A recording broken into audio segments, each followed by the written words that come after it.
Victor Gyökeres ne veut pas de nous. Victor Gyökeres ne veut pas de Manchester United. Victor Gyökeres priorise une arrivée à Arsenal. Franchement, j'avais pas envie de faire cette vidéo, j'avais pas du tout envie. En soi, on était préparé, on le pensait. Tout d'un coup, on nous a fait croire. Et là, le coup près tombe. Gyökeres priorise une venue à Arsenal et se laisse une chance éventuellement d'aller à Manchester si ça ne fonctionne pas. Les amis, c'est comme si, en tant qu'homme, vous courtisiez une femme, vous lui faites tout plein d'attention, plein d'approches. De votre point de vue, de votre angle, bien sûr c'est dans votre angle à vous, vous avez l'impression que la personne est réceptive. Et in fine, il s'avère qu'en fait, dans le pool de gars qu'elle avait, vous étiez uniquement un plan B ou un plan C. En fait, elle dit non, moi c'est lui que je veux en vrai dans sa tête. Elle t'envoie un message, je suis désolé, j'ai rencontré un mec, ça se passe, avec toi c'était un peu cool, on discutait, c'était cool, discuter avec toi c'était cool, mais en fait, on va rester amis. On va rester amis, tu vois, on va rester amis. Alors quand tu dis, putain, WhatsApp, tout ça, le petit verre qu'on a pris, non, non. En fait, elle avait un autre pain à côté, et ce pain, c'est son pain sûr. Et le pire, c'est que ça se trouve, et si ce pain-là il marche pas, ça trouve toi, tu peux retourner sur le dossier. C'est ça en fait, la déception. Elle t'a fait croire, sous ton angle à toi. Parce que toi, tu pensais que tu t'es trop avancé, alors que juste, sur le chat, elle avait un marché, elle gérait ses pains, elle gérait ses trucs. Normal, comme toi tu l'aurais fait d'ailleurs. C'est ça, l'espoir. Tu dormais, tu dis ah, ça va arriver, je travaille, j'avance. Bam. Et c'est exactement ce sentiment-là que nous, on a aujourd'hui, puisqu'on a cru. On y a cru. Il y a eu des signaux. Gyökeres. On était là, ouais, ça va venir. Même moi, je commence à faire des vidéos. Pourquoi y croire, tout ça. Et là, bam. Non, je préfère Arsenal. Mais on se laisse, son agent qui dit ça, mais on se laisse les bails, on se laisse les plans, éventuellement ça marche pas. Et comme j'avais dit dans la vidéo précédente, il a raison. Le projet d'Arsenal est mieux. Ils sont en Ligue des Champions. Ça fait plusieurs années qu'ils sont deuxièmes, ils sont proches du podium. Ça joue bien. Il y a un projet d'être champion d'Angleterre. Manchester, ils sont 15e, ils sont pas en Ligue des Champions, il y a des problèmes tout le temps. Qu'est-ce que tu veux que j'aille me casser la tête? J'ai 27 ans, je suis le temps qui reste. J'ai 27 piges. Je sais pas comment ça se passe, j'ai pas envie d'attendre 2026, 2027 pour jouer avec des champions. J'ai 27 ans. Je suis chaud là, je suis à mon prime. Vas-y. Autant ne pas te le faire pendant qu'il est chaud. Il y a un vrai projet. Vas-y. En réalité, le problème, c'est pas foncièrement qu'il veuille aller à Arsenal. À la limite, ça, on le comprend. C'est dans le contexte dans lequel ça s'inscrit. Le premier point, c'est qu'il semblait que Manchester était sur les côtes de Gyökeres. Bon, oui, et comme j'avais dit dans une précédente vidéo, il y avait beaucoup de feux au vert et beaucoup de choses qui nous montraient qu'il pouvait venir. Très bien, ça c'était cool. Ça, c'est le premier point du contexte.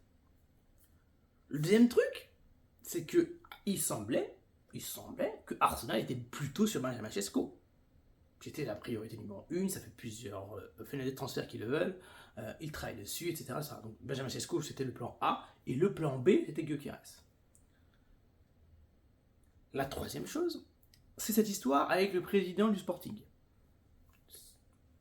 On n'entendait pas du tout parler de Gyökeres au début de ce mercato, et d'un coup, boum, c'était même pas crescendo, ça a accéléré d'un coup. Il y a cette histoire de gentleman agreement, de l'agent, le président qui dit c'était faux, l'agent qui dit c'est vrai, on a des preuves, mais en fait ils avaient contractualisé avec le précédent directeur sportif qui est maintenant à Manchester City. Donc en fait comme il a contractualisé, pas contractualisé en tout cas tacitement avec un gars qui n'est plus là, donc ça ne vaut plus rien. Et le dernier point, c'est que c'est Gyökeres, donc son entourage, son agent, qui dit que ils veulent aller à Arsenal. Donc c'est lui qui dit je veux Arsenal. Alors que nous, les informations que nous avons, c'est que Arsenal, leur plan A, c'est Šeško. C'est très bizarre cette histoire. Ça voudrait dire que Gyökeres dit ça dans un contexte où éventuellement Arsenal ne le prendrait pas. Et dans ce que nous savons, que très probablement Arsenal ne le prend pas. C'est bizarre. C'est-à-dire que si Arsenal ne le prend pas là, parce qu'ils sont sur Šeško, il va où à Manchester? Et nous on le prend. C'est bizarre. En fait, il doit y avoir un truc derrière. C'est-à-dire qu'il est sûr d'y aller, en fait. C'est-à-dire qu'ils sont en contractualisation, il se passe un truc, ça s'enchaîne. Parce que c'est bizarre de sortir comme ça et de dire moi je veux Arsenal alors qu'il se passe rien. Qu'Arsenal, en plus, tu sais qu'Arsenal ils sont plutôt sur Šeško. Alors si tu annonces ça publiquement, ça veut dire que tu es bien avancé. Et on peut prendre la même analogie, c'est comme vous. Vous êtes avec une fille, ça se passe bien, vous avancez, vous avez votre peut-être, vous avez peut-être, vous êtes des petits malins peut-être vous êtes comme ça. Il ne faut pas jouer comme ça, il ne faut pas jouer sur plusieurs tableaux. Je sais que plusieurs personnes le font et c'est pas bien. C'est pas bien. Mais bon, imaginons que vous le fassiez, vous avancez avec quelqu'un, mais derrière vous avez un plan B. Au cas où ça ne marche pas avec elle, t'inquiète pas, je vais réactiver mon plan B. Ça dans votre tête. Mais si la personne du plan B, elle le sait, il faut vraiment qu'elle vous aime bien quand même. Hein. C'est très bizarre cette histoire. C'est très bizarre cette histoire. Moi, j'en veux pas à Gyökeres. Gyökeres, il veut Arsenal le veut. Mais moi, comme je disais, c'est très bien, c'est normal. Et d'ailleurs, si Gyökeres à Arsenal, danger, dégâts. Très compliqué, très dangereux. Donc voilà, je suis fatigué, t'es tranquille, et je vois cette info tomber, je me dis non, et ça, il va nous taquiner très très fort ce week-end. Un bon petit samedi là, il nous taquine comme ça. Moi, c'est surtout le contexte dans lequel ça s'inscrit qui est très étrange, et donc je me dis que si ça c'est sorti, ça veut vraiment dire que Gyökeres est en avance de phase avec Arsenal et que ça se passe. Alors que les informations dernièrement, c'était plutôt que Arsenal était en train de plutôt d'avancer sur Šeško petit à petit, quoi. Ou peut-être qu'aujourd'hui, ce matin, il s'est passé un truc avec Gyökeres, Arsenal s'en va dire avec Šeško ça avance pas, Gyökeres, let's go. Et là, il s'est permis de dire vas-y, on y va. C'est peut-être ça. Le fil, le truc qu'on ne sait pas, ce qui se passe behind the scene. Donc voilà, a priori, Gyökeres ne verra pas Manchester United, il ira à Arsenal. Et là, se pose un gros problème. Qu'est-ce que va faire Manchester United? Parce que là, Gyökeres, je vous ai dit, si Gyökeres vient, c'est la recrue que je voulais. Et Cunha, vraiment, c'était les deux. Là, Gyökeres ne vient pas. Donc, pour nos attaquants, qu'est-ce qu'il nous reste? Et là, je sais que vous avez entendu dernièrement la rumeur Ekitike. Ekitike ou Ekitike? Hugo. Notre ami Hugo E. Ekitike. Je crois que c'est Ekitike. Je crois que c'est ça. Cette rumeur, j'y croyais absolument pas. Pourquoi j'y croyais pas? Parce que le gars coûte plus cher que Gyökeres et que Osimhen. J'en ne peux pas de Delap. Le gars coûte, Francfort, ils ont dit 100 millions. 100 millions R. Pourquoi on irait sur un gars à 100 millions qui est théoriquement moins coté sur le marché, théoriquement moins bon? Pourquoi? Nous qui voulions Delap à 35. Et ben pourquoi? C'est parce que comme Manchester galère, comme Manchester est en panique, on sort des sous de je sais pas d'où et on achète fort. On achète du Anthony. Bam! On achète du Casemiro. Bam! Quand on ne sait pas quoi faire, on dit Di Maria, viens. Bam! Quand on est en panique, on sort des sous de ouf, on achète entre guillemets n'importe qui, n'importe comment. C'est surtout n'importe comment. Di Maria ne voulait pas forcément partir. Anthony n'était pas forcément le bon profil. Casemiro, finalement, il ne voulait pas forcément partir, mais finalement, vous voyez, ça s'est quand même un peu goupillé. On est capable de dinguerie. Et donc, ça ne m'étonnerait même pas qu'en panique. Alors, pourquoi on paniquerait? On est le 15 juin 14. Pourquoi on paniquerait? Il n'y a pas besoin de paniquer tant que ça. Mais on panique. Et donc, Hugo Ekitike. En fait, c'est Ekitike. Avec le K d'abord, le T après, Ekitike. Il est dans la shortlist et si bref, ça avance. Moi, je vous avais déjà dit ce que j'en pensais il y a un moment. Je l'avais suivi au PSG. C'était un bon joueur, il n'y a pas de problème. Après, il était barré par les Neymar. Quand il rentrait, il faisait des bonnes rentrées. Hein. Il faisait des bons trucs et tout. Il allait en Allemagne, il cartonne. Moi, les joueurs qui cartonnent en Allemagne, c'est bizarre. C'est pas. Non, les joueurs qui vont en Ligue 1, qui cartonnent, surtout les attaquants, c'est bizarre. Ça met des 4 buts en Ligue 1, ça va partir mettre des 40 buts en Bundesliga, c'est très très chelou. C'est très très chelou. Quand il dit c'est très très chelou, c'est parce que après sortir de la Bundesliga pour aller en première ligue ou je ne sais où, c'est lourd. C'est lourd. Je crois qu'il y a plein d'exemples. Nkunku, Jovic, même la Guirassy, là, il joue. Il y a plein de joueurs comme ça. On sait, je sais pas ce qui se passe en Bundesliga, ça booste et d'un coup. C'est compliqué. La Bundesliga, c'est un jeu, c'est libre. Beaucoup de joueurs type Ligue 1 arrivent à s'en sortir. Après, pour passer le step suivant, alors que Francfort, aujourd'hui, joue contre Manchester United, il nous tape sûrement. Parce qu'il n'y a pas un club de plus grosse stature, c'est plus compliqué. C'est un très bon joueur. C'est un très bon joueur. En tout cas, quand vous voyez les vidéos, moi, je connais Ekitike. C'est un bon joueur, il dribble, il est propre. Ça fait penser un peu à Zergis. Tout le monde dit, ouais, c'est un Zergis. Il est grand, il met des buts, il est jeune, il a 22 ans. Il a 22 ans. C'est pas un joueur confirmé. Je partirais plutôt, j'aurais dit plutôt j'étais sur Gyökeres, j'ai dit option 2, Osimhen. Après, là, si on commence à avoir que des plans B, puisque là on commence à avoir on commence à tomber sur des plans B, c'était Delap, notre plan A. Bon, ça veut dire, on soit entre Delap et Ekitike. Bon, on prend Delap parce que c'est 35 millions, mais bon, comme ça, j'aurais plus confiance en Hugo Ekitike qu'en Delap. Comme ça. Mais peut-être Delap à Chelsea, on va voir comment ça se goupiller. Mais là, on est sur Hugo Ekitike, pourquoi pas? Bon joueur, etc. Je ne sais. Franchement.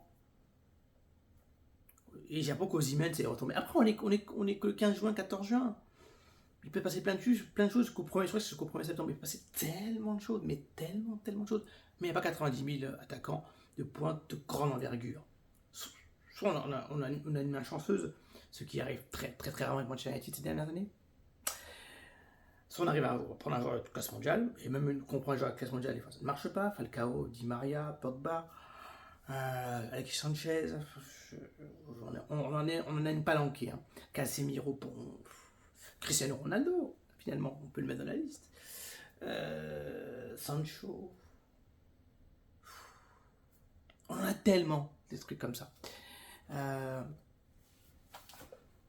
Donc, j'avoue que j'ai du mal à voir la stratégie. Je pense qu'on récolte ce qu'on sème, c'est-à-dire que on est 15e, on est un club en difficulté. Arsenal est en meilleure santé. Quand il y a Arsenal, et Manchester qui vous appelle, vous allez à Arsenal. C'est la plupart du temps. C'est ça. Vous croyez que Gyökeres aurait refusé Real Madrid? Alors, il dit non, je préfère Arsenal. Théoriquement, on devrait jouer dans la cour des Real Madrid, des Bayern de Munich et Arsenal. C'est après nous. Il y a Chelsea, oui, il joue avec nous. Arsenal.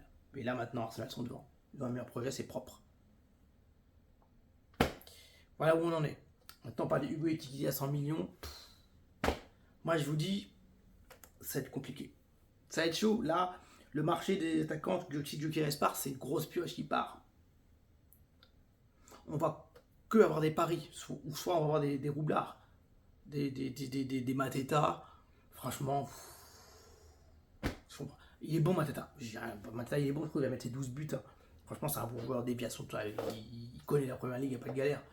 Mais est-ce que vous avez avec Mateta à la guerre pour aller chatouiller Chelsea, Liverpool, Manchester City, Newcastle, Aston Villa, Arsenal, Tottenham, même Tottenham, est-ce que vous allez chercher Mateta pour ça? Pour reconstruire un club de la stature de Manchester United? Même Real Madrid, quand ça bégayait, ils faisaient pas ça. Barcelone, ils ont fait ça. Braithwaite, tout ça, ils ont fait il s'appelle Braithwaite? Je dis n'importe quoi. Il s'appelle. Si. Non, je parle de l'attaquant scandinave métis.